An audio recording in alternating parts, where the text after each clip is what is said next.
অন্য ভাষা ইউজ করে, অন্য শব্দ বলে। আমরা এক জাতের কথাই না হয় বলি, আমাদের এক জাতি আছে, যে সমস্ত ভাইদের শরীরে কাটলেও রক্ত, আমার শরীর কাটলেও রক্ত, আপনারও কাটলে রক্ত, তারা বলে ভগবান, কেউ বলে ঈশ্বর, আমরা বলি কি? একটু ব্যাখ্যা নেন। এই শব্দটা 4টে অক্ষরের সমন্বয়ে গঠিত, ওই শব্দটাও 4টে অক্ষর, ওই গড 4টে অক্ষর, ওই ঈশ্বর 4টে অক্ষর। আমরা যে শব্দটা বললাম, আমরা যদি এটার এক লাইন ব্যাখ্যা নেই, তাহলে দেখুন আলিফ লাম লাম হা, কি বুঝাইতে পারি না কথাটা? বুঝেন? কয় অক্ষর? আলিফ লাম লাম হা, আল্লাহ। ভ গ বয়াকার দন্ত ন। সব কথা বলতে পারবো না, ইঙ্গিত দিচ্ছি। এই আল্লাহর আলিফ বাদ দেব, অর্থ থাকবে না। যদি আল্লাহর আলিফ বাদ দেই, ওই মহান স্রষ্টার একটুও কমতি হবে না, পুরো আল্লাহই বুঝাবে। তা কেমন? দেখুন, আমরা আলিফ বাদ দিছি, এখন আছে 3টে। এই 3টে অর্থ আছে নাই, দেখুন। লিল্লাহি মা ফিস সামাওয়াতি ওয়াল আরদ। লিল্লাহ কে অর্থ আছে, ঠিক। দুইটা, 2 নাম্বার বাদ দেন, একটা লাম বাদ দেন, কি থাকে? না, 2টা লাম, একটা বাদ দিছি, লাম হা, লাহু। লাহু মুলকুস সামাওয়াতি ওয়াল আরদ, আছে না নাই? 8টা লাম বাদ দেন, কি থাকে? হুয়াল্লাহুল্লাযী লা ইলাহা ইল্লা হু। আল্লাহু আকবার, আছে অর্থ। এবার ওই শব্দটার প্রথমটা বাদ দেন, খেয়াল নাই। ভগবান, ভ বাদ দেন, ভ বাদ দেন, কি? গবান, কি অর্থ? আর একটা বাদ দেন, কি গো? কন্যা খায়, কি অর্থ? বন্যা নাই। আর একটা বাদ দেন, দন্তন্য।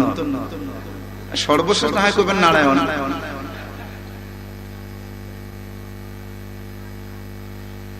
আমি আপনাদের কাছে ওই কথাটা শুনতে চেয়েছিলাম, যে আপনাকে আমাকে ভালো রাখার একজন মালিক কে? একটু আবেগ ভরা কণ্ঠে বলেন না আল্লাহ। 4 অক্ষর, কমপক্ষে আপনার আমলনামায় 40টে নেকি লেখা হয়ে গেছে। লা শাক্কা ফিহি হাযাল কালাম, এই কথায় কোনো সন্দেহ নেই। তো যে আল্লাহ আপনাকে আমাকে সুস্থ রাখলেন, ভালো রাখলেন, দুনিয়ার কাছ থেকে পৃথক করলেন, চায়ের দোকান থেকে উঠায় নিয়ে আসলেন, ঘুমের বিছানায় রাখলেন না, রাস্তা পথেও দোকান পাটে ঘোরাফেরা করাইলেন না, নিয়ে আসলেন কোন জায়গায়? বলেন না, জান্নাতের বাগানে। এখানে যিনি নিয়ে আসলেন, সে আল্লাহর দরবারে শুকরিয়া দেবেন। পিছনে বাইরে মনে হয় বললেন না, নাকি আপনারা বললেন আমি শুনলাম না? সবাই মিলে আরেকবার বলি না, আলহামদুলিল্লাহ। আল্লাহ আপনি কবুল করেন। কয়টা অক্ষর বললাম? এই যে আলহামদুলিল্লাহ বললাম, কয়টা অক্ষর? 8টা। কয়টা? 8টা। ব্যাখ্যা দেওয়া যাবে না, একদিক দিয়ে এলেম কম, আর একদিক দিয়ে সময় কম। আলহামদুলিল্লাহ কয়টা? 8 না হয় আসেন দেখেন, শুরুতে আছে কোরআন শরীফের প্রথম সূরা, নাম বলেন,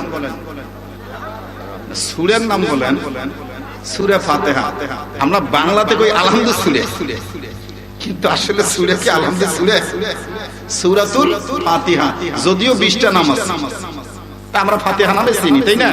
আচ্ছা চলুন, শুরুতেই সূরাতুল ফাতিহা, প্রথম শব্দটাই আলহামদুলিল্লাহ। তার মানে কোরআনুল কারীম শুরু হলো আলহামদুলিল্লাহ দিয়ে। সুবহানাল্লাহ পড়েন না। অক্ষর কয়টা বললাম? 8টা। আচ্ছা, আমরা যেখান থেকে 8টা অক্ষর বললাম, এই শব্দটা যে সূরার মধ্যে আছে ওই সূরা আয়াত কয়টা? 7টা। থ্যাংক ইউ, 7টা। তাহলে আয়াত কত? 7। যে শব্দটা বললাম অক্ষর কত? 8। 7 আর 8 অবশ্যই তো কিছু একটা রহস্য আছে। কি বুঝতেছেন না? মনে হয় কিছু একটা রহস্য আছে। এটা আবেগ ভরা কণ্ঠ নিয়ে বসেন না। 7 8 যোগ করলে কিন্তু 15 হয়। আমরা ওইদিক যাচ্ছি না, 2 এর এক লাইন করে বলতেছি এবার। 7 কি 8 কি? 7 সম্পর্কে আমরা একটু কথা বলে আসতেছি। দেখুন, লক্ষ্য করবেন। 7 কালামে হাকিমের ভিতরে মঞ্জিল কয়টা? আলহামদুলিল্লাহ, রাইট, 7টা মঞ্জিল আছে। সুবহানাল্লাহ বলি। যারা আসতেছি বসি ভাই, গল্প গুজব করি না, বসি। মঞ্জিল কত? 7। এই কোরআনুল কারীমের ভিতরে মর্যাদাপূর্ণ সূরা আছে। সূরার নাম সূরাতুল ইয়াসিন। আছে? মুবিন কয়টা? বাস, উত্তর ঠিক আছে। এবার আসি আমরা উপরের দিকে যাব। আসমান কি বলেন না কেন? 7 আসমান। আমি কিন্তু আয়াত তেলাওয়াত করেছি, ওই দিক যাব যদি আল্লাহ কবুল করে। কয়টা আসমান? 7টা। এবার নিচে আসেন। জমিনের স্তর 7। হুজুর জমিন কি 7 স্তর আছে? আছে, আমি ব্যাখ্যা দিতে পারবো না, 3টে বলবো, বাকিগুলো আপনারা বুঝে নিন। উপরেও 7 আছে, আমি ওই লাইনে গিয়ে ওখানে গিয়ে বুঝাবো কোনটা স্বর্ণ, কোনটা রৌপ্য, কোনটা হীরা, কোনটা মণি, কোনটা মুক্তা, কোনটা লোহা। ওইদিকে যাবো ইনশাআল্লাহ একটু পরে। নিচের মধ্যে আসি এখন। জমিনের স্তর কত? 7। চলুন আমরা 2-3টা ব্যাখ্যা দিচ্ছি। 1 নাম্বার, এই যে মাটি, এই মাটির ভিতরে 7টা স্তর আছে, 7 ধরনের পদার্থের সমন্বয় আছে। যদিও আমরা আলাদা করতেছি না, একটু টাচ দিচ্ছি। মানুষকে আল্লাহ তাআলা মাটি হইতে তৈরি করেছেন, মাটি দ্বারা নয়। এই কথা কোথা থেকে বলছিলাম, আমি আর বলবো না। তাহলে বলি, মানুষকে তৈরি করা হয়েছে মাটি হইতে। মাটির ভিতরে যে পদার্থগুলি, তার মধ্যে একটার নাম পাথর। মাটি ছাড়া পিছনে বাইরে, মাটি ছাড়া পাথর। পাথরের স্বভাব কি? ঘন্টা 2 পানির নিচে ডুবায় রাখলে বুঝি নরম হয়? নরম হবে না। এ মানে কি, ঘন্টার পর ঘন্টা, 2 ঘন্টা, 4 ঘন্টা, 5 ঘন্টাও যদি কিছু মানুষকে ওয়াজ শোনানো যায়, ওটা নরম হবে না। ও সুদ বাদ দিবে না, ঘুষ বাদ দিবে না, নামাজ পড়বে না। ঠিক না? ঠিক। আর 2টা বলবো। আরেকটা আছে, ওয়াল গাঁথতে যে লাগে, এটা না কি বলে? এই তো বাস, বালু। এটা স্বভাব কেমন দেখবেন? যদি বালুর দানাগুলি শুকনা হয়, একটার সঙ্গে আরেকটা জীবনেও মিলবে না। যদি ওর গাত লাগি থাকে, কিন্তু বনবে না, মেলে না। ওটা মিলাইতে গেলে আডা লাগবে বা সিমেন্ট লাগবে। তার মানে হলো, এই বালুর স্তর থেকে যে মানুষগুলিকে আল্লাহ তাআলা তৈরি করেছে, এই মানুষগুলির অভ্যাস এমন যে যদিও একই বাড়িতে, একই গ্রামে, একই ইউনিয়নে, একই থানায়, একই জেলায় বসবাস করে, শরীরের সঙ্গে শরীর লাগতে পারে, ও বেটা একটার সাথে আর একটা বনে না। ঠিক না ভাই? আছে না? নাই এমন মানুষ আছে? আচ্ছা চলি, আর একটা বলি, আমি এই লাইনে থাকবো না। একটা মাটি আছে, এই মাটির মধ্যে, মাটিটাকে সাধারণ ভাবে আমি দেখাবো, আপনারা বলবেন। ছোট ছোট বাচ্চারা এরকম ছোট ছোট করে গুলি বানায়, এরকম করে। কিরে ভাই? মার্বেল বানায়। এই মাটিটা যেভাবে টানেন, মোটামুটি বাড়ে। কি এই তো সিটকিয়া মাটি। বুঝতেন না মনে হয়? এই মাটিটার নাম কি? আটালো মাটি। মাটিটার নাম কি? সিটকিয়া মাটি। এই মাটির সারবস্তু থেকে আল্লাহ তাআলা যে মানুষগুলো তৈরি করছে, ভাই রে ভাই, এমন সিফটে, এমন কিপটে। হুজুররা যদি মসজিদ মাদ্রাসা নামে সারা দিন সেখানে ওই 1 টাকাও দেয় না, লম্বা হবে, টাকা দিতে রাজি নাই। কথা কন না, আছে না নাই? আমি একটু করে দেখবো কোনটা মানুষ আল্লাহ আটালো মাটি দিয়ে বানাইছে। আর বললাম স্তরে আছে, আমি 7, মনে আছে তো? কত? 7। জমিনের স্তর 7। আসমানের স্তর 7। সূরা ইয়াসিন শরীফের ভিতরে মুবিন সংখ্যা হলো 7। গোটা কোরআন শরীফের ভিতরে মানজিল সংখ্যা 7। পৃথিবীতে মানুষের মধ্যে আচরণ হলো প্রকার 7। এবার বুঝে নেই সূরাতুল ফাতিহায় আয়াত সংখ্যা 7। বান্দারে জেনে নিও, হিসাব নিকাশের পরে দুটা জায়গা, একটার নাম জান্নাত আর একটার নাম জাহান্নাম। জাহান্নামের সংখ্যা 7। তার মানে স্বাভাবিকভাবে আমরা বুঝি জাহান্নাম হলো 7, জান্নাত হলো 8। কি কোন যুবক ভাই কথা বলবেন? তাহলে এবার স্বাভাবিকভাবে দেখেন, জান্নাতের সংখ্যা বেশি, জাহান্নামের সংখ্যা। স্বাভাবিকভাবে বোঝা যায় আল্লাহ তাআলার রাগের চাইতে দয়া অনেক বেশি। যে কারণে কোন বান্দা 8 একবারে শেষ 8, কোন বান্দা শুরু যদি করে আলহামদুলিল্লাহি রাব্বিল আলামিন ইলা দাল্লিন, বুঝতে অসুবিধা? যারা বুঝে নাই শুরু শেষ, শুরু যদি করে আলহামদুলিল্লাহ দিয়া, বিজ্ঞান আগারে প্রমাণ করার জন্য ল্যাবরেটরি যখন ইউজ করা হয়, দেখা গেল 49টা রোগের মহৌষধ মধুর ভিতরে আছে। আল্লাহ তাআলা কোরআনে বলেছেন হুয়া শিফাউন লিন্নাস। আল্লাহু আকবার। ওটা হলো মানুষের জন্য শেফা, মানুষের জন্য মুক্তি, রোগ মুক্তির ঔষধ মধু, যেটা মৌমাছির পেট থেকে বের হয়। আগেই কথা বলছি আমরা, একই ফুল, একই বাড়ি, একই গ্রাম, একই জায়গায় থাকে। বল্লার বাসায় জীবনেও মধু হয় না, সারা জীবন বিষ আর বিষ। মৌমাছির যদিও এক পাশে বিষ আছে, আর একদিক দিয়ে দামি মধু আল্লাহ বানায়া দেয়। এই একটা কারণে, ওই আগের যে দুটো কথা বলছি ওই দুইটা কারণে। তার মানে হলো রাসূলের শানে দরুদ ও সালাম, আর কার্যক্রম শেষ করে খাওয়ার পরে উচ্চ মর্যাদা প্রাপ্তিতে, নিম্ন মর্যাদা প্রাপ্তিতে শুকর গুজার করবে আলহামদুলিল্লাহ। এটা বোঝার জন্য একটু সামান্য জ্ঞান বিবেচনা করা লাগে। মালিক শিখাই দিয়েছে ইয়াতাফাক্কারুনা ফি খালকিস সামাওয়াতি ওয়াল আরদ, আসমান আর জমিনের ভিতরে মাখলুকাত নিয়ে গবেষণা করো, চিন্তা করো, একটু গবেষণা করো। ওর পেটে বিষ, এর পেটে মধু কেন হয়? গবেষণাটা আপনাদের শোনায় দেই। সকালবেলা রাস্তার পরে থাকবেন দাঁড়িয়ে, মৌমাছি যখন উড়ে যাবে, 3-4টা মাছি যদি উড়ে যায়, একটা সুমধুর কণ্ঠে আওয়াজ পাওয়া যায়, যেটা আমরা স্বাভাবিকভাবে বুঝি গুনগুন গুনগুন গুনগুন করে আওয়াজ গায়। কথা কোন ঠিক কিনা? কিন্তু 4টা-5টা বল্লা যদি উড়ে যায়, কোনো আওয়াজ হবে না, কোনো শব্দ নাই। মৌমাছি গুনগুন গুনগুন করে আওয়াজ করে।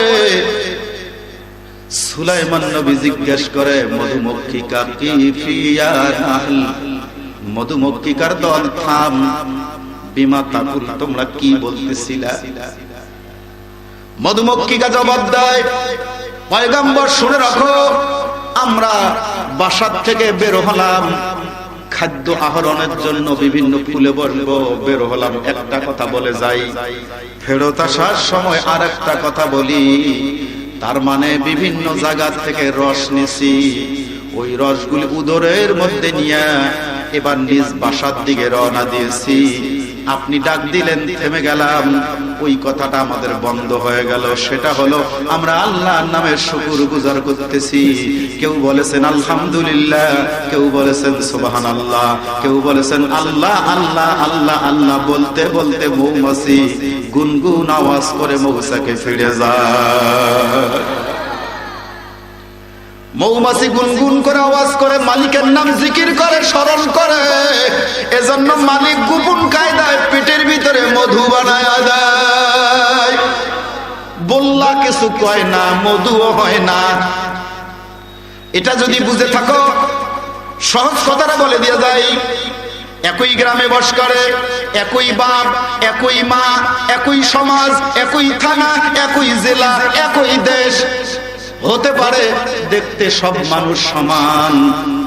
যারা নাকি সকালবেলা আজানের পরে মুয়াজ্জিন ডাক দেয় সালাতু খায়রুম মিনান নাওম, ঘুমের চাইতে নামাজ ভালো, ওই লোক আর থামে না। সঙ্গে সঙ্গে ল্যাপটপ কম্বল লাথি দিয়ে সরায় দিয়া ঠান্ডা পানির দ্বারা ওযু বানায়া গুনগুন গুনগুন করে আওয়াজ করতে করতে মসজিদ প্রান্তে চলে যায়। আবার কেউ মসজিদে নামাজ পড়ার পরে কোরআন শরীফ নিয়ে বসে গুনগুন গুনগুন করে আওয়াজ করে। আবার কেউ হাঁটতে চলতে গুনগুন গুনগুন করে আওয়াজ করে। আবার কেউ কোরআন পড়তে পারে না, ফজরের পরে বসে বসে গুনগুন করে আল্লাহ আল্লাহ নামের জিকির করে। তার মানে আল্লাহর ফরজ আমল করার পরে যারা নফল হিসাবে অতিরিক্ত আল্লাহ তাআলার নাম গুনগুন গুনগুন করে আওয়াজ করে, মালিক কুদরতি কায়দায় তাদের বুকের ভিতরে নূরের তাজাল্লি জমা করে দেয়। আমি যাব একদিক, আসছি আর একদিক, আর পারলাম না। মূল লাইনে চলে যাই। আপনাদের কাছে আমার জিজ্ঞাসা, বলুন তো এই কালামের ভিতরে কোনো ভুল আছে নাকি, সন্দেহ আছে নাকি? উত্তরটা ঠান্ডা মাথায় দিবেন আর গভীর ভাবে বুঝবেন। 6666টা আয়াত, একটা আয়াতের ভিতরে ভুল নাই, সন্দেহ নাই। একটা আয়াত না মানলে ঈমান নাই। ঈমান না থাকলে জান্নাতে যাওয়ার কোনো কায়দা। আর আমরা সবাই জান্নাতেই যাব, তবে কেমন জান্নাত, কিভাবে যাব, কোথায় যাব, কোন আমল করলে যাব, এগুলাই নিয়ে তো ওয়াজ মাহফিল, তাফসীর মাহফিল গোটা বাংলার জমিনে চলছে। শুধু ওয়াজ মাহফিল না, তাফসীর মাহফিল না, প্রতি শুক্রবার মসজিদ ইমাম সাহেবরা কত সুন্দর করে মানুষদেরকে বুঝায়। মাদ্রাসায় বাচ্চাদেরকে ট্রেনিং দেওয়া হয়, মহিলা মাদ্রাসায় মহিলা ছাত্রীদেরকে ট্রেনিং দেওয়া হয়। এছাড়াও বিভিন্ন খানকার ভিতরে ট্রেনিং দেওয়া হয়, জিহাদ ফি সাবিলিল্লাহ ট্রেনিং দেওয়া হয়। এত ট্রেনিং, এত প্রশিক্ষণ, এত চেষ্টা, তারপর আমরা বাঙালি এত খারাপ, আজও আমাদেরকে মৌলবি ভাড়া করে ওয়াজ করা লাগে। এক একটা মাহফিল থেকে যদি মাত্র 20টা করে মানুষ ভালো হইতো, মাত্র 20টা, একটা মাহফিল থেকে 20টা মানুষ যদি ভালো হয়, কোরআন মানে, হাদিস মানে, বর্তমান গোটা বাংলার জমিনে প্রত্যেক রাত্রিতে প্রায় 11,000 মাহফিল চলছে। প্রতিদিন প্রায় 11,000। একটার থেকে যদি 20টা মানুষ ভালো হয়, 20 গুণন 11,000। এতগুলা মানুষ বাংলার জমিনে এক রাত্রিতে ভালো হওয়ার কথা। মসজিদে ওয়াজ শোনার পরে যদি 10টা করে ভালো হইতো, আমার মনে হয় বাংলার জমিনে 1 লাখ টাকা দিয়া, 50,000 টাকা দিয়া, 60,000 টাকা দিয়া ভাড়া করা বক্তা একটাও লাগতো না। বাঙালির নসিব খারাপ, কপাল খারাপ। কোরআন শোনার পরেও শোনে না, বুঝার পরেও বুঝে না। সাম্মুম বুকমুন উমিয়ুন ফাহুম লা ইয়ারজিউন। এরা শোনার পরেও ঠসা, বুবা, মনে হচ্ছে যেন চোখ থাকার পরেও দেখবে না, কান থাকার পরেও শুনবে না, আকল থাকার পরেও সেই আকল তাদের কাজ করবে না। ফলে মানুষগুলি কোনদিন সঠিক পথে যাবে না। কেন যাবে না? এত নসিহত কেন ভালো হয় না? ভালো না হওয়ার পিছনে কি কি কারণ যদি বানানো কথা বলি একটাও মানবেন না। কোরআন দিয়ে যদি বলি, হাদিস দিয়ে যদি বলি, মানাই লাগবে বাধ্যতামূলক। কথা কোন ঠিক কিনা? মানবেনই না, ওয়াজ শোনার দরকারে নাই, বাড়ি যায় ঘুমান, লাভ হবে। ওয়াজের মাহফিলে আসবেন, শুনবেন, আমল করবেন না, মহাপাপ। মাইকিং শুনেছেন, আসবেন না, পাপ। কানে আওয়াজ গেছে, কোরআনের বাণী শোনানো হবে, আসেন নাই, পাপ হবে, ছোট হোক আর বড় হোক। আসবেন, শুনবেন, মানবেন না, মহাপাপ। আসাচ্ছে না, আশায় ভাল। আশাই যদি লাগে, শোনাই যদি লাগে, বুঝাই যদি লাগে, কি বলে, কেমন করে বলে, কোন কথা বলে, শুনে বুঝে আমল করা দরকার, তাহলে কামিয়াব হওয়া যাবে। ঠিক কিনা? ও আমার এলাকাবাসী, বুঝাইতে পারি না, এলেমের কমতির কারণে। কেমন করে বুঝাই? একটা যুক্তি দিলে মনে করে বোঝা যাবে। দেখুন, এটার নাম কি? এটার নাম বোতল, ভিতরে কি? পানি। পানির কোনো নিজস্ব কালার আছে? বাস, বোতলের রঙে রং হয়। ঠিক নেই, ঠিক নেই, জলদি সামনে যাওয়া লাগবে আমার। 10টা বোতল লাইন করব, সবগুলোর ভিতরে সমান কালারের জিনিস দেব, তবে একটার ভিতরে থাকবে মধু, একটার ভিতরে থাকবে শরাব, একটার ভিতরে গাঁজা মদ, আর একটার ভিতরে আতর। বাইরের থেকে যদি বলা হয় কোন বোতলে কি আছে, একটাও বলতে পারবেন না। কালার সমান, কথা কয় না, সাইজ সমান, কালার সমান, চেনা যাবে না। একটা পন্থা অবলম্বন করলে বোঝা যাবে কোনটা কি। তা কেমন? আস্তে করে সালাকরা পাশে আসবে, হুজুর দেখি কোনটা কি আছে। এমনি ভাবে যদি মুখটা খোলা যায় আর একটু নাকের কাছে নেওয়া যায়, বোঝা যাবে কোনটার মধ্যে মধু। কেন যুবক, কথা কন না, ঠিক না বেঠিক? কোনটার মধ্যে দুর্গন্ধ, কোনটার মধ্যে সুগন্ধ বাইরের থেকে বোঝা যায় না। যদি কাছে আসা যায়, মুখটা খোলা যায়, ঘ্রাণ পাইলে বোঝা যায় কার ভিতরে আতর। ও বন্ধুরে, বাংলার জমিনে লক্ষ লক্ষ আলেম, হাফেজ, মুফতি, মুহাদ্দিস, বক্তা, সবগুলা টুপিওয়ালা, দাড়িওয়ালা, পাঞ্জাবিওয়ালা। কথা কন না, ঠিক না বেঠিক? সবগুলা দেখতে সমান। কার ভিতরে বিষ আছে, কার ভিতরে মধু আছে, কার ভিতরে আতর আছে, কেমন করে চিনবা? কাছাকাছি বসিয়া মুখটা যখন খোলে, ঘ্রাণগুলি নিয়ে বুঝবা বিষ না তো।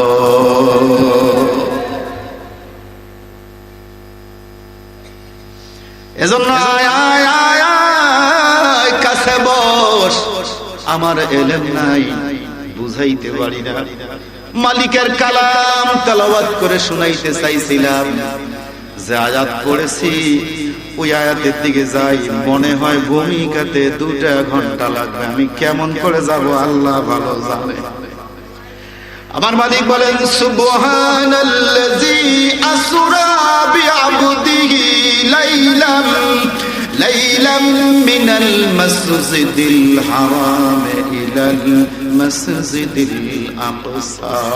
আল্লাহু আকবার। সুবহান, আমার আল্লাহ পবিত্র, আল্লাহ মহান, আল্লাহ পুত পবিত্র, যার মধ্যে কোনো দাগ নাই, স্পট নাই, ময়লা নাই। কোনদিন তাকে কোনো বস্তু নাপাক করতে পারে নাই। সুবহান, আমার আল্লাহ সুবহান, আমার আল্লাহ পবিত্র। ওই মালিকের পবিত্রতার বর্ণনা করলে কি হবে, না করলে কি হবে, এক লাইন শুনে আমরা সামনের দিকে যাব।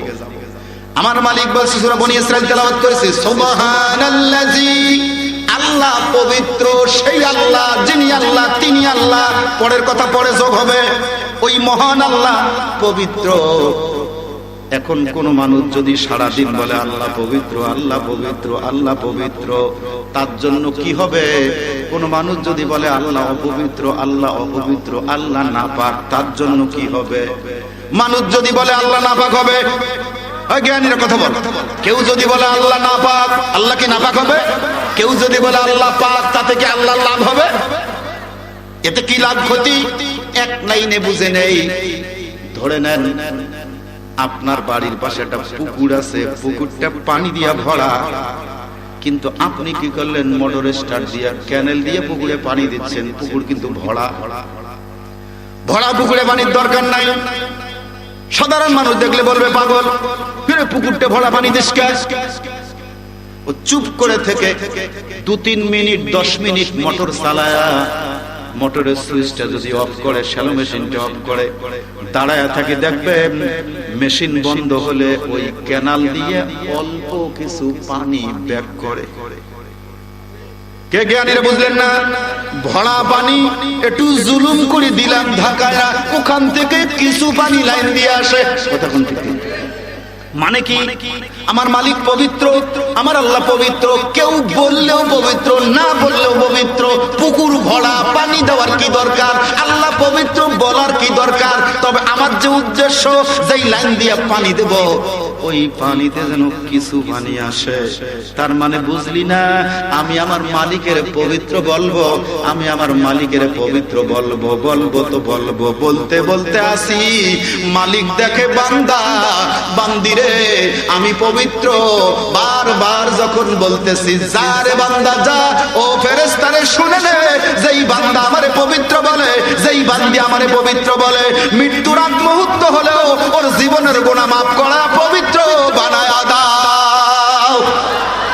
এই যে আমার লাভে ক্যানেল দি পানি দিলাম, এই কারণে বারবার বললাম, এই কারণে মালিক যেন আমারে পবিত্র বানায়, আমার গুনাহ যেন মাফ করে দেয়। বলেন না সুবহানাল্লাহ।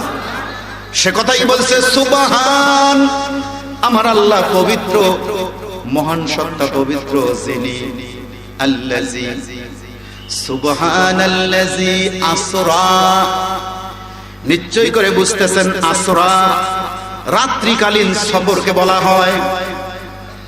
তার মানে মেরাজের ঘটনা বোঝানো হয়। মাসটি হলো রজবের মাস। কি আরবি মাস বোঝেন না? এটা কোন মাস? যদি বলা হয় আরবি কয় তারিখ, এই মাসের কিন্তু 26 তারিখ দিবাগত রাত্রিতে আমার নবী দুনিয়ার জমিন থেকে সশরীরে জাগ্রত অবস্থায় আমার মালিকের বাড়ি যাবে। সুবহানাল্লাহ। যাবে না, গেছে। তাহলে আমরা এখন আসতেছি খুব সংক্ষেপে, সময় কম, তো আমার তাড়াতাড়ি যাওয়া লাগবে। সেই মহান আল্লাহ পবিত্র, যিনি আসরা সফর করাইছিলেন, ভ্রমণ করাইছিলেন, নিয়ে গেছিলেন বিআবদিহি, তাহার আবেদকে, তাহার গোলামকে। কাকে? গোলামকে। গোলাম কাকে বলা হয়? এত মর্যাদাপূর্ণ কথা, আল্লাহ আপনি মাফ করেন, আমি এই মুহূর্তে বুঝলাম না।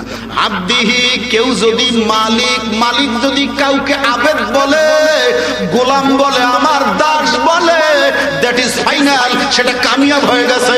সুবহানাল্লাহ বলেন। আমার আল্লাহ বলতেছে আবদিহি, তাহার আবেদকে, তাহার গোলামকে। বহু জায়গায় রাসূলকে আবেদ বলে আল্লাহ ডাক দিয়েছেন। আবেদ একটা মর্যাদাপূর্ণ শব্দ। আবেদ মানে যিনি ইবাদত করে। কন্যা সুবহানাল্লাহ। কথাটা যদি এইভাবে বুঝতাম তাহলে কেমন হইতো দেখেন। তিনটা আরবি শব্দ। আবেদ, যাহারা কাজ করে তাদেরকে বলা হয় আবেদ। যাহা করে তাহার নাম ইবাদত। যার জন্য করে তিনি হলেন মাবুদ। বুঝাইতে পারছি কি? যার জন্য করা হয় তিনি কে? মাবুদ। যাহা করা হয় তাহার নাম ইবাদত। যারা করে তারা হলো আবেদ। ঠিক না বেটি? আমরা ইবাদত করি কার? সুতরাং আমরা আবেদ। সুবহানাল্লাহ বলেন। আল্লাহ আমাকে বলে নাই, তার রাসূলকে বলেছেন আবদিহি। পরে শব্দ বললেন লাইলা, রাতের মধ্যে। এটা নাকেরা শব্দ, উলামায়ে কেরাম আছে। নাকেরা অনির্দিষ্ট, নির্দিষ্ট করে বলা হয় নাই। তাফসীরে ইবনে কাসিরের ভিতরে আসে নাকেরা শব্দ কেন ব্যবহার করা হলো, খাস করা হয় নাই। অথচ রাতের কথা বলা হয়েছে লাইলাম, রাতের মধ্যে, রাত্রি যোগে মালিক নিয়ে গেছে তার আবেদকে। তবে এত বড় রাত তা না, রাতের মধ্য থেকে যে কোনো এক সময় তার হাবিবকে আল্লাহ তাআলা উপরে নিয়ে গেছে। বৈজ্ঞানিক যুক্তি পড়ে দিচ্ছি, আর এখান থেকে সামনে একটু নিয়ে যাই, খুব সংক্ষেপ করে কয়েক মিনিটে আমরা সামনে চলে যাবো ইনশাআল্লাহ। তার হাবিবকে নিয়ে গেছেন রাত্রি যোগে ঊর্ধ্বকালীন ঊর্ধ্বগমনীতে, অর্থাৎ উপরের দিকে নিয়ে গেছে মালিক তার আবেদকে। এজন্য আল্লাহ তাআলা বলেন আবদিহি লাইলাম মিনাল মাসজিদিল হারাম, মিন হরফে জর আলেমরা আছে, তার অর্থ হলো হইতে, মিন হইতে, মসজিদুল হারাম মসজিদুল হারাম, মসজিদুল হারাম হইতে, ইলা মানে দিকে, কোথায়? ইলা মসজিদিল আকসা, মসজিদুল আকসা পর্যন্ত। বলেন না সুবহানাল্লাহ। এখান থেকে মেরাজের একটা মঞ্জিল, এইটা হলো প্রথম অংশ, তারপরে হবে দ্বিতীয় অংশ, এরপরে হবে তৃতীয় অংশ। প্রথম মঞ্জিল এই মাসের চলতি মাস, এই মাসের যদিও মতভেদ আছে, মতভেদ এক লাইনে রেখে এই মাসের 26 তারিখ দিবাগত রাত্রিতে রাসূল আমার দুটা জায়গার কথা বলা হয়, একটা হলো হাতিমে কাবা, আর একটা হলো উম্মে হানি ফুবু আম্মার বাড়িতে ঘুমায়া গেছে। জিবরাইল আমিন আসছে, সঙ্গে মিকাইল আলাইহিস সালাম দুজন। যে কোনো পন্থায়, সময় স্বল্পতা বাড়াচ্ছি না, যে কোনো পন্থায় রাসূলের রুমে ঢুকেছে, হুজুরের ঘুমটা ভেঙে গেছে। জিবরাইল ডাক দেয়, আসসালামু আলাইকুম ইয়া রাসূলুল্লাহ, ইয়া হাবিবাল্লাহ, নবী গো, আপনার জন্য খুশখবরি, খুশির সংবাদ গো নবীজি, আল্লাহ আমাকে প্রেরণ করেছে আপনাকে নিয়ে আল্লাহর বাড়ি যাওয়ার জন্য। সুবহানাল্লাহ বলেন। অনেকগুলি কথা সংক্ষেপ করতেছি তাড়াতাড়ি আপনাদের বোঝানোর জন্য। এখান থেকে তাড়াতাড়ি রাসূলকে নিয়ে হাজী সাহেব যারা আছেন, আমি কাউকে ইঙ্গিত করতেছি না, হাজী সাহেবরা যারা আছেন নিশ্চয় করে এই জায়গাটা দেখে এসেছেন। এখন তাদেরকে একটা বিষয় তুলে ধরবো, এজন্য যে বিশ্ব নবীকে নিয়ে গেছে হাতিমে কাবার ভিতরে। আমাদের দেশ থেকে যদি কাবা ঘরটা দেখা হয় তাহলে এমন হবে, দেখুন এই দিকে হবে লম্বা, এই দিকে হবে প্রস্থ, তার মানে পশ্চিম দিকে ওই বাইতুল্লাহর পাশ দিয়া একটা প্রাচীর দেওয়া আছে, বাউন্ডারি, অল্প জায়গা, এতটুকু পর্যন্ত হাইট করা, ওই জায়গাটার নাম বলা হয় হাতিমে কাবা। আমার রাসূলকে নিয়ে হাতিমে কাবার ভিতরে ঢুকাইয়া, এখন বাইতুল্লাহ ছাদের মধ্যে যদি বৃষ্টির পানি পড়ে, ওই বৃষ্টির পানি এদিক ঢালু, আমার দিক এদিকে একটু ঢালু আছে, বৃষ্টির পানিগুলি আস্তে আস্তে গড়ায়া যেই জায়গা দিয়ে পড়বে, এটা একটা কাঁচা সোনা দিয়া বানানো আছে, সম্পূর্ণ কাঁচা সোনা, যেটার নাম হলো মিজাবে রহমত। বৃষ্টির পানি মিজাবে রহমত দিয়া হাতিমে কাবার যেই জায়গায় ফোঁটা ফোঁটা পড়ে, আমার নবীকে ওই জায়গায় নিয়ে জিবরাইল দিছে শোয়াইয়া। আমার নবী প্রশ্ন করে, জিবরিল আমারে ডেকে নিয়ে আসলা, আল্লাহর বাড়ি নিয়ে যাবে, এখানে কেন? আল্লাহ তাআলা ডাক দেয়, হাবিব গো, আলাম নাশরাহ লাকা সদরা, ওগো নবী আমি কি আপনার বক্ষ বিদীর্ণ করি নাই, আপনার সিনা কি চাক করি নাই, আপনাকে কি অপারেশন করি নাই? কেন রে ভাই, ইতিপূর্বে 2 থেকে 3 বার অপারেশন হয়েছে। এবার জিবরাইল আমিন ডাক দেয়, নবী গো আমার ইচ্ছায় আনি নাই, মিজাবে রহমতের নিচে শোয়াইয়া আপনার আরেকটা অপারেশন দেব করাইয়া। এখানে বিজ্ঞানের ছাত্ররা আছে, সুন্দর করে বোঝানো যাবে ইনশাআল্লাহ। নবীকে নিয়ে যাবে মেরাজে, মিজাবে রহমতের নিচে বসাইয়া শোয়াইয়া, সিনা ফাড়া লাগবে কেন? উত্তরটা আমি বৈজ্ঞানিক যুক্তি দিয়ে দিতে চাই, যাতে করে মানুষের কিছুটা বোধগম্য হয়। আপনাদের এই ফকিরের হাটের পাশ দিয়ে কারেন্টের লাইন আছে? আছে? কেউ কি বলতে পারবেন এখানে কয় হাজার ভোল্ট আছে? 11,000 লাইনের ভোল্ট এটা না, 33,000 ভোল্ট মেইন লাইন। ওইখান থেকে 3 ভাগ নাগেশ্বরী, বুঙ্গামারি, ফুলবাড়ি, আবার ওখান থেকে লাইন ট্রেনে যখন আলাদা করছে, কোথাও 8,000, কোথাও 4,000, কোথাও 2,000। এটা কয় ফেজ লাইন? 3 ফেজ না, 3 ফেজের সাথে আরেকটা আছে নিউট্রালের জন্য, সেটা কি সেই লাইন? না, এটা গ্রামের লাইন, এখানে 2 থেকে 4000 ভোল্ট দেওয়া আছে। বাস, আর বললাম না, বোঝানোর জন্য। আপনাদের কথা মেনে নিন, 11000 আছে, ও 3 ফেজ লাইন আছে, 6000 ভোল্ট থাকতে পারে, 8000 থাকতে পারে। আচ্ছা, যাই পরে মাপা যাবে। ধরলাম আপনাদের কথা 11000 ধরে নেন। এখন আপনার বাড়ির মধ্যে, এখানে আজকে ওয়াজ মাহফিল, তাফসীর মাহফিল, মনে করলাম কি এখানে একটা 2000 ভোল্টের বাল্ব লাগাবো, 1000 ওয়াটের বাল্ব লাগাবো, ওখান থেকে একটা চোরাই লাইন টান দেব, এই জায়গায় দিব লাগাইয়া, এমন আলো হবে ফকিরের বাড়ি যেন ফটফটা হয়ে যায়।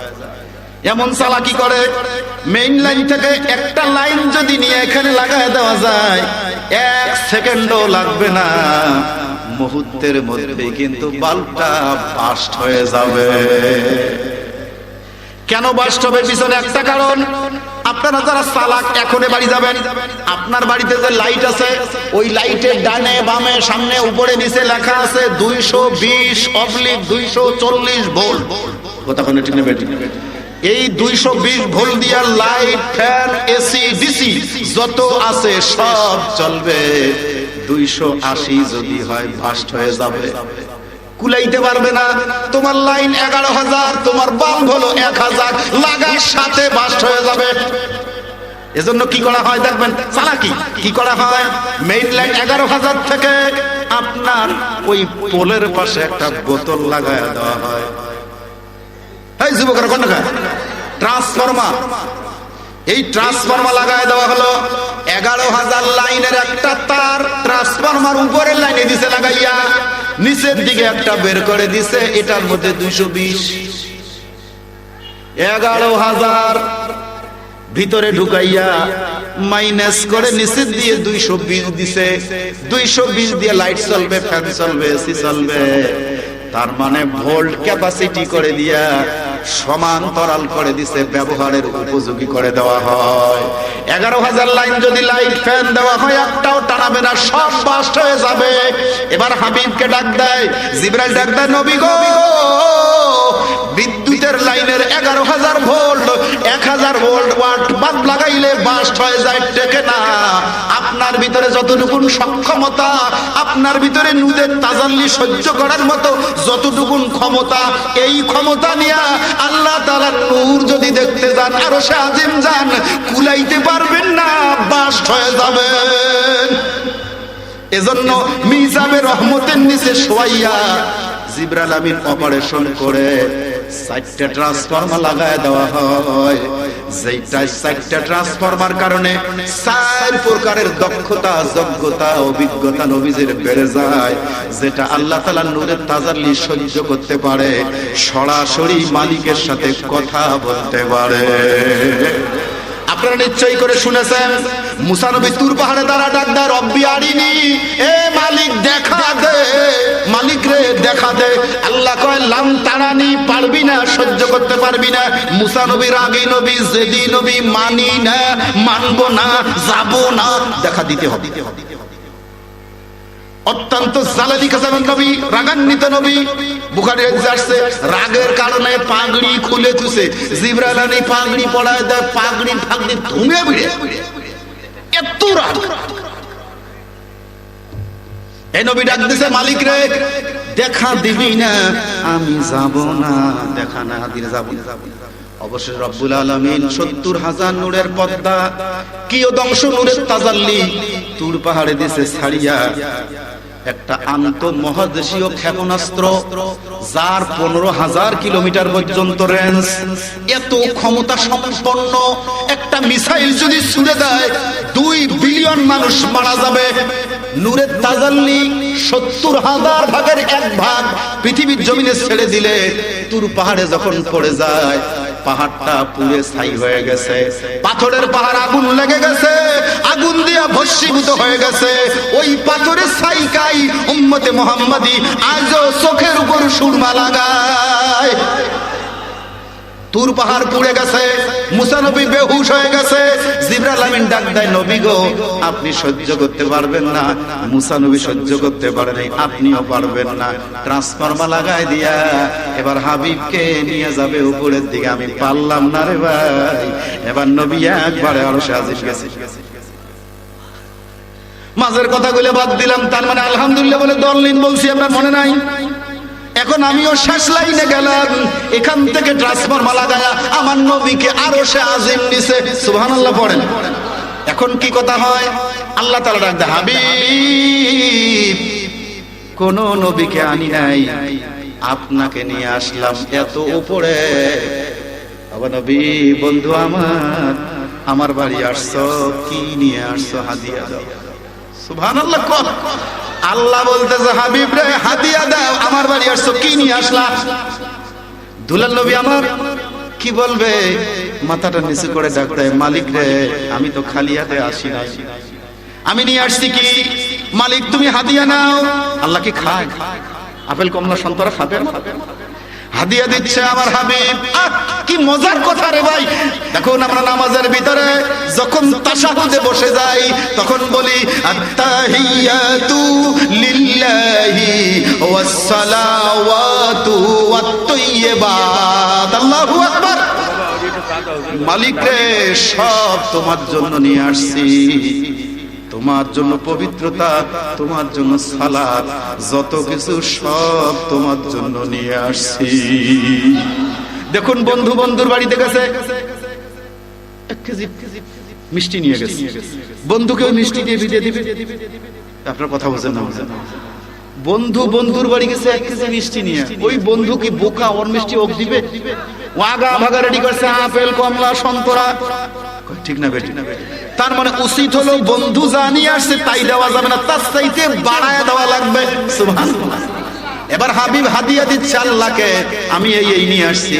আল্লাহ তাআলার দায়িত্ব মেহমানদারি করার জন্য ডাক দেয়, হাবিব রে যখন তুমি এগুলো নিয়ে আসছো আমি আল্লাহ কিছু তোমার জন্য বাড়ায়া দেই। আসসালামু আলাইকা আইয়ুহান নবী, সালাম আমার সবার জন্য দাও। সবাই বলতে সমকালীন সবাই বোঝানো হবে। সালাম আল্লাহর এই সমকালীন সময়ে নবী সাহাবীরা সেই সময় যারা ছিল তাদের জন্য প্রযোজ্য হবে। আমরা তো ছিলাম না, আমরা বাদ যাব। এজন্য আমার নবী একটা শব্দ বাড়ায় দেয়, ওয়ালা ইবাদিল্লাহিস সালিহিন, আল্লাহু আকবার। ওয়ালা ইবাদিল্লাহ, এবং তাদের উপর যারা আল্লাহর ইবাদত করবে, শুধু ইবাদত করলেই হবে না, সালিহিন নিষ্ঠার সঙ্গে, একাগ্রতার সঙ্গে, খুলুসিয়াতের সঙ্গে যারা তোমার জন্য ইবাদত করবে। মালিক রে এই সালাম শুধু আমার জন্য না, আমাদের পরবর্তীতে যারা একনিষ্ঠ ইবাদত করবে তাদের উপরেও তুমি নাজিল করিও। বন্ধু বন্ধুর মধ্যে কথা হচ্ছে, কি সুন্দর করে আল্লাহ কথা বলে হাবিব জবাব দেয়, হাবিব কথা বলে আল্লাহ জবাব দেয়। দুইজনের কথা শুনতে শুনতে আরশের ফেরেশতারা সহ্য করতে পারে না, এরা চারিদিক দিয়ে ঘুরে কয়, আশহাদু আল্লা ইলাহা ওয়া আশহাদু আন্না মুহাম্মাদান আবদুহু ওয়া রাসূলুহু, আল্লাহু আকবার। ফেরেশতাগুলো চারিদিক দিয়া প্রকম্পিত ভাবে বলতে লাগলো, আমরা সাক্ষী দিচ্ছি। বন্ধু আর বন্ধুর মাঝে কথা হয়, ফেরেশতারা সাক্ষী দিয়া দিল, এই দরুদটা এমন পছন্দ, আত্তাহিয়াতুটা এমন পছন্দ, নামাজের ভিতরে আমার মালিক এটা ওয়াজিব করে দিয়া দেয়। শেষ লাইন, আমি আর কথা বলবো না। একটানা প্রায় 27টা বছর পর্যন্ত মেরাজের কার্যক্রম করে জান্নাত জাহান্নাম সবকিছু দেখে এবার মালিকের কাছ থেকে আমার নবী বিদায় হয়ে দুনিয়ার জমিনে আসবে। অথচ শব্দ ছিল লাইলাম, নাকেরা শব্দ, রাতের যে কোনো এক সময়, তার মানে একটু মুহূর্তের মধ্যেই এবার হাবিব বিদায় হয়ে আসতেছে। আল্লাহ তাআলা ডাক দেয়, হাবিব এত দূরে নিয়ে আসলাম, কাউকে বলি নাই। আমার সঙ্গে এত দূরে নিয়ে আসলাম, হাবিব গো এত কিছু দেখাইলাম, এখন বিদায় হয়ে যাচ্ছ, আমি জানতে চাই আপনি খুশি না বেজার? এত কিছু দেখাইয়া, এত কথা বলিয়া নবী বিদায়ের সময় আল্লাহ জিজ্ঞাসা করে, হাবিব রে আপনি খুশি না বেজার? রাসূল আবার কান্না বিতরিত কণ্ঠে ডালিমের রসের মতো করে পানি দুই চোখ দিয়ে জমিনের মধ্যে ঝরে ডাক দেয়, মালিক এত দূরে নিয়ে আসছো, অন্য কাউকে নিয়ে আসো নাই, এমন নাজ নেয়ামত কাউকে দেখাও নাই। আমি দেখেছি, খুশি হলাম, তবে মালিক রে আমি বিদায়ের সময় বেজার হয়ে যাইতেছি। মালিক ডাক দা, হাবিব আমার এত কিছুর পরেও বেজার, আপনি কেন বেজার হয়ে যাচ্ছেন আমি জানতে চাই। আমার নবী মাথাটা নিচু করে ডাক দেয়, মালিক রে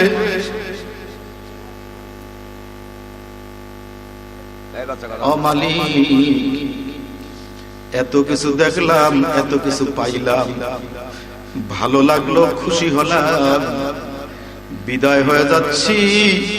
আমার উম্মতেরা তো এই মেরাজ করতে পারলো না, আপনার দিদার হলো না, আমি বেজার হয়ে যাই, আমার উম্মতরা কি এই মেরাজ করতে পারবে নাকি?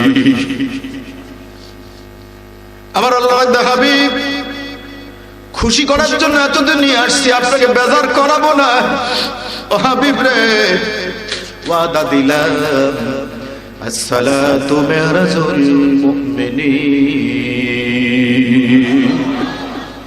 হাবিব গো খুশি করাইলাম, আবারও খুশি চিত্তে বিদায় দিলাম। আমি আল্লাহ ওয়াদা দিলাম, আপনার সঙ্গে দেখা করেছি একবার, আপনার উম্মতের জন্য প্রতিদিন দেখা হবে 5 বার। উম্মতের আরে মেরাজ যদি করতে চাও, মালিকের জন্য জমিনের পরে সিজদা লাগাও। সুবহান রাব্বিয়াল আলা, এত মর্যাদাপূর্ণ শান মানওয়ালা কথা তুমি যদি না কার কপালটা জমিনের সঙ্গে ঠেকায় দিয়া মালিকের কাছে বলতে পারো। সিজদা কিন্তু দুইটা, আমার মনে হয় শতকরা 80 থেকে 90 জনও জানে না এক রাকাত নামাজে 2 সিজদা কেন। যদি আপনাদের বলা হয় এক রাকাত নামাজে সূরা ফাতিহা কয়বার, সবাই বলবেন একবার। যদি বলা হয় আলহামদুলিল্লাহ সূরা পড়া লাগে কয়বার, সবাই বলবেন একবার। যদি বলা হয় এক রাকাত নামাজে রুকু কয়বার, সবাই বলবেন একবার। যদি বলা হয় সিজদা কয়বার, আপনি বলবেন 2 বার। আমি প্রশ্ন করব, সবে যদি এক হয় সিজদা কেন 2 হবে? আমার মনে হয় 80% মানুষ জানবে না এই সিজদার যে কি মান, কি শান। আমি বলবো 2 সিজদা কেন। যদি আপনারা আমাকে 1 লাখ টাকা দেন তাহলে বলে দেব, যদি না দেন আমি বলতে রাজি না। এত টাকা পয়সা খরচ করে পড়াশোনা করলাম, এত কষ্ট করে, এত কম বয়সে দাড়ি চুল পাকাইলাম, টাকা ছাড়া বলতে রাজি না। বলবেন হুজুর নিয়ে যান নাকি না? ওয়াল্লাযী নাফসি বিয়াদি, ওই সত্তার কসম করে বললাম 1 টাকাও নিব না। ফকিরের মরহুম হোসেন আলী ব্যাপারীর সূরাতুন নিসা মাদ্রাসায় দিয়ে যাব। যদি আপনাদের মধ্য থেকে 1 লাখ টাকা পাই, মাদ্রাসার মহব্বতে হাফেজদের জন্য, হাফেজাদের জন্য, বোরকা পরিধান করবে হাফেজারা তাদের জন্য, হাফেজরা কিতাবী ইলম অর্জন করবে, আল্লাহু আকবার কাবীরা। এত মর্যাদাপূর্ণ কিতাবটা বক্ষের পরে ধারণ করেছে, দুনিয়ার কোন সরকার কিছুই দিবে না, কিছুই দিবে না, কিছুই দিবে না। শুধুমাত্র সার্টিফিকেটও না, আমরা হুজুরেরা আলেমের আজকের মাহফিলে সার্টিফিকেট দেব, মাথার মধ্যে একটা পাগড়ি বড়াইয়া। আর কিছু দেওয়া হবে না। ওই পাগড়িটার মান, ওর শান, মান এত মর্যাদা, মালিক কিয়ামতের ময়দানে ওই হাফেজ সাহেবদের আব্বা জানকে ডাকবে, আম্মা জানকে ডাকবে, পাশের মধ্যে আল্লাহ ডাকিয়া কুদরতের হাত বাড়াইয়া দিয়া মাথার মধ্যে একটা তাজ, একটা মুকুট দিবে পড়াইয়া। মুকুটটার ভিতরে 70টা পাথর থাকবে, আদনাহা সবচাইতে কম দামের পাথরটা, আসমান জমিন এবং এর মধ্যে যা আছে সব বিক্রি করলেও কম দামি পাথরের দাম হবে না। এমন দামি পাথর দিয়া হাফেজ সাহেবের আব্বা জানকে আল্লাহ দিবে একটা টুপি পড়াইয়া। এবার যেই হাফেজ সাহেব এই মর্যাদার অধিকারী, তার কি মান সম্মান রে ভাই, তার কি মর্যাদা। এক লাইনে উত্তর দিয়া দেই, অধিক পরিমাণে মাদ্রাসায় আসবেন, অধিক পরিমাণে আসবেন, বাচ্চাদের মাথায় হাত বুলাবেন, বিশেষ করে যেগুলি এতিম আছে, গরিব আছে, অসহায়, পাঞ্জাবি বানাইতে পারে না, বোরকা কিনতে পারে না, ওদের পাশে বসে মাথায় হাত বুলায় দিয়া, আদর দিয়া, ভালোবাসা দিয়া জিজ্ঞেস করবেন নাম কি, বাবার নাম কি, কি খাইছো, জামা ছিঁড়া কেন, ময়লা কেন, বেশি বেশি করে কথা বলবেন। ওরা যেন তোমার মুখের দিকে দেখিয়া চিহ্ন রাখতে পারে, তোমাকে যেন চিনতে পারে। কারণটা কি? সহিহ হাদিসের ভিতরে আসছে যে এই সমস্ত হাফেজরা আলেমরা মান কারা আল কুরআন ফাস্তাজহারাহু ফাআহাল্লা হালালাহু ওয়া হাররামা হারামাহু আদখালাহুল্লাহুল জান্নাহ। কোন সুবহানাল্লাহ। কোরআন পড়বে, আমল করবে, এরা তো জান্নাতে যাবেই যাবে। ওয়া শাফাহু, সুপারিশ করতে পারবে, পারমিশন পাবে কাদের জন্য? কম পক্ষে হলেও দজ্জাল। কোন দজ্জাল? কাদ ওয়াজাবাত লাহুমুন নার, যাদের উপর জাহান্নাম ওয়াজিব হয়ে গেছে। ওই জাহান্নামে যাওয়ার সময় আপনি আমি যদি আসামি হই, জাহান্নাম যাব, ওই হাফেজরা, ওই তালিবুল ইলমরা আল্লাহ তার আরশের নিচে মুতির মেহরাব আল্লাহ দিবে বানাইয়া। মুতির মেহরাবে বসে বসে ডানে বামে সামনে দেখবে কারা কারা জাহান্নামে যায়। হঠাৎ করে দেখবে আমার চাচি আম্মা, ওনার বাড়িতে যাই গিয়েছিলাম, লজিন ছিলাম, লবণ ভাত খাইছি, পান্তা ভাত খাইছি, আলু ভর্তা খায় মাদ্রাসায় আসছি, কোরআন পড়ছি, চাচি আম্মা জাহান্নামে যায় কেন? ডান দিকে দেখায় দেখে মাদ্রাসার কমিটির সভাপতি। কি ব্যাপার, কেন যাবে? ওনার বাড়িতেই তো, ওনার জায়গাতেই মাদ্রাসা বানানো হয়েছে। কি ব্যাপার? ওই ব্যক্তি বারবার মাদ্রাসায় আসতো, আমাদের আদর দিত, সোহাগ দিত, ভালোবাসা দিত, পাঞ্জাবি কিনে দিত, মাঝে মাঝে দেখা সাক্ষাৎ করতো, টাকা দিত, বিস্কুট দিত। কি ব্যাপার, উনি কেন জাহান্নামে যাবে? মালিকের কাছে আবেদন লাগায়, মালিক রে, এটা তোমার কেমন বিচার? ও মালিক, আমি কিন্তু জান্নাতে যাব না। কেন রে?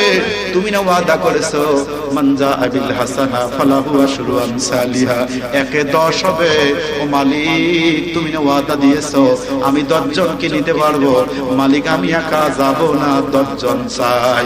আমার মালিক পারমিশন দিবে, ফাসপালি মানশিতা, যাকে খুশি যাকে ইচ্ছা বেছে নাও, দৌড় মারবে। ওই দিন গিয়া মাদ্রাসার দাতার যখন হাত ধরবে, আর জাহান্নামের ফেরেশতারা হাতে আগুনের শিকল লাগায়া টান দিয়া জাহান্নামে নিয়ে যাবে। অমনে সামনে দাঁড়াইয়া ফেরেশতাদের কাছ থেকে ধাক্কা দিয়া হাতটা ছুটায় নিয়ে বলবে, ফেরেশতারা সরে যা। যদি মাতপুরি করে আইডি দেখায় দিবে, এই দেখ আমার আল্লাহ 10 জনের পারমিশন দিছে। সুবহানাল্লাহ। 10 জনের পারমিশন, 1 জনের হাত ধরবে, জাহান্নামের ফেরেশতারা সরে যাবে। ওই ব্যক্তি তখন কাঁদতে শুরু করবে হাসরের জন্য। কিরে রফিকুল, শফিকুল রে, আমার বাড়ি থাকিয়া, আমার বাড়ির পাশে থাকিয়া এত কষ্ট করে তুমি পড়াশোনা করছিলা, আমার এত সম্মান, এত টাকা পয়সা থাকার কারণেও আজকে জাহান্নামে যাই। কি আমল, কি ক্ষমতা তোমার, জাহান্নামের ফেরেশতাদেরকে আমার থেকে সরায়া দিলা। কয় চাচা মিয়া, কথা পরে হবে, আসেন আমার সঙ্গে। টান দিয়া নিয়ে আরাফা নামক একটা জায়গায় দাঁড় করা রাখবে, এখানে থাকবেন, কোথাও যাবেন না, কিন্তু এখানে দাঁড়ায় থাকেন। ডানে বামে দেখবে আর কে যায়, আর কে যায়। দেখে চাচি আম্মা, ফুবু আম্মা, খালা আম্মা, জায়গির বাড়ি লজিন মাস্টার নি। কি ব্যাপার, চাচি আম্মা কেন যাবে? দৌড়ে সামনে যাবে, হাত ধরে টানবে। আরেকজন দেখবে দানশীল, হাত ধরে টানবে। টানতে টানতে 9 জনকে একখানে করবে, একজন আরেকজনকে চিনবে। ওরাই কাঁদবে, কি ব্যাপার, তুমি কেন এই রাস্তা? কয় তুমি কেন এই রাস্তা? কয় কোটি কোটি টাকার মালিক ছিলাম, আমার মালিকের হুকুম মানি নাই, জাহান্নামের আসামি হয়ে গেছে। একজন আরেকজনের কাছে কান্নাকাটি করবে। ওই পিসিটা দৌড়ে আসে বলবে, চাচা যান, এখানে থাকা যাবে না, আসেন আমার সাথে আসেন। 1 জন 2 জন গুনে গুনে 10 জন কিনে মাওলার জান্নাতে চলে যাবে। এজন্য এজন্য অধিক পরিমাণে আসবেন, হিংসা রাখবেন না, এটা অমুকের মাদ্রাসা, এটা অমুকের মাদ্রাসা, না না, হিংসা বিদ্বেষ মনের থেকে দূর করে দেন, নবীজির প্রতি মহব্বত রাখেন। মান আহাব্বা সুন্নতি ফাকাদ আহাব্বানি ওয়া মান আহাব্বানি কানা মাই ফিল জান্নাহ। হুজুর বলেন যারা সুন্নতের আমল করবে, সুন্নতকে মহব্বত করবে, তারা আমাকে মহব্বত করবে, যারা আমাকে মহব্বত করবে তারা আমার সঙ্গে জান্নাতে চলে যাবে। আমার নবীর হাতে হাত ধরে জান্নাতে যাওয়ার সেই দিন যে কি মজা, সেদিন যে কি মায়া বোঝা যাবে যদি নবীর সুন্নতের প্রতি মায়া মহব্বত থাকে। এজন্য বলবো আওয়ামী লীগের ভাই আছেন, হিংসা করবেন না, বিএনপির আছেন, হিংসা করবেন না, জামাতি ইসলাম আছে, তাবলীগ আছে, সরমনি আছে, আটরশি আছে, এনায়েতপুর, হলদিবাড়ি, শনিবাড়ি, যে যে দলের হই না কেন, আমরা নবীজির ক্ষেত্রে সবাই কিন্তু এক দল। আরে একই বাপের পাঁচটা সন্তান, একটা আওয়ামী লীগ করে, বিএনপি করে, জামাত করে, তাবলীগ করে, সরমনি করে, একটারে যদি আরেকজন পিটায় বাকি চারজন দাঁড়ায় থাকবে না, ওরা বলবে আমরা তো একই বাবার ছেলে, ধর ডারে মাইরা সাইজ করে ফলাইব। ঠিক তেমনি ভাবে আমার নবীজির দিন জমিন থেকে বিদায় হয়ে যায়, ইসলাম নষ্ট হয়ে যায়, আওয়ামী লীগ বিএনপি মুজিরা সবগুলি এক কাতারে দাঁড়াও, নবীর দিন যেতে দেব না। এই স্লোগানকে সামনে রেখে মায়া মহব্বত আন্তরিকতা ভালোবাসা বাড়িয়ে দাও। কোন বাবা, কোন মা, কোন বন্ধুজনরা আছেন একটু মহব্বত দেখতে চাই। আশিকে রাসূল কারা, নবীজির মহব্বতে আজকে আমি কয়েকজন মানুষ দেখতে চাই নবীজির হাত ধরে জান্নাতে যাবে। অনেক ভাইদের আমরা সম্মান করেছি, ইজ্জত করেছি, ওদের নাম পোস্টার ব্যানারে করে দিয়েছি, অনেকেই আমাদের সম্মান করেছেন, হয়তো আরো কয়েকজন বসা আছেন সম্মান করেন নাই। 5টা মিনিট আমি সময় নিলাম, প্রধান মেহমান আসবে, 5টা মিনিটের মধ্যে আবেদন রাখলাম বিশেষ অতিথিবৃন্দের মধ্য থেকে পোস্টারে আমি দেখলাম এক লাইনে